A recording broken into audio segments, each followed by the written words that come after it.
আলোর মাঝে আগুন, হযরত ইব্রাহিম আলাইহি ওয়াসাল্লাম এর আগুনে পরীক্ষা। Quranic story.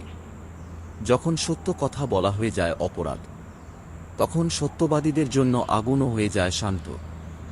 গল্প শুরু। হযরত ইব্রাহিম আলাইহি ওয়াসাল্লাম ছিলেন এমন এক ব্যক্তি, যিনি জন্ম নিয়েছিলেন এক মূর্তি পূজক জাতিতে, আর প্রথম দিন থেকেই প্রশ্ন করেছিলেন, এই পাথরের মূর্তিরা কিভাবে আমার রব হতে পারে। সূরা আনাম ৭৬-৭৯। তিনি সূর্য, চাঁদ, তারা দেখে বুঝলেন, আল্লাহই সর্বশক্তিমান, যিনি রাত্রি ও দিন বদলান। তিনি বললেন, আমি আমার মুখ ফিরিয়ে নিয়েছি তাঁর দিকে, যিনি আসমান ও জমিন সৃষ্টি করেছেন। সূরা আনাম ৭৯। মূর্তি ভাঙার ঘটনা। তিনি একদিন মূর্তিগুলো একা পেয়ে সবার ছোট মূর্তিগুলো ভেঙে ফেললেন, আর সবচেয়ে বড়টির গলায় রেখে দিলেন কুঠারটি। লোকেরা ফিরে এসে চমকে উঠল, কে করল এটা? ইব্রাহিম আলাইহি ওয়াসাল্লাম বললেন, এই বড় মূর্তিকে জিজ্ঞেস করো, তার কাঁধে তো কুঠার। তোমরা তাদের জিজ্ঞেস করো, যদি তারা কথা বলতে পারে। সূরা আল-আনবিয়া ২৩। শাস্তি নির্ধারণ, আগুনে নিক্ষেপ।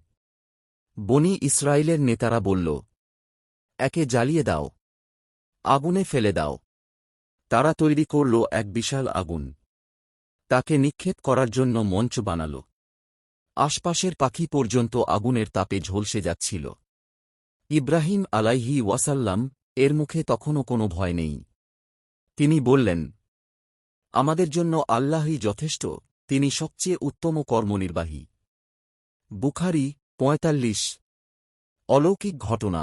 আগুনের নির্দেশ পেল।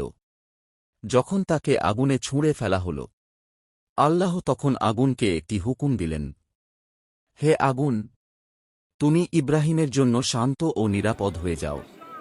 সূরা আল-আনবিয়া ৬৯। আগুন জ্বলল, কিন্তু পোড়াল না। আগুন প্রজ্বলিত থাকল, কিন্তু তার মধ্যে শান্তি ও শীতলতা ছিল।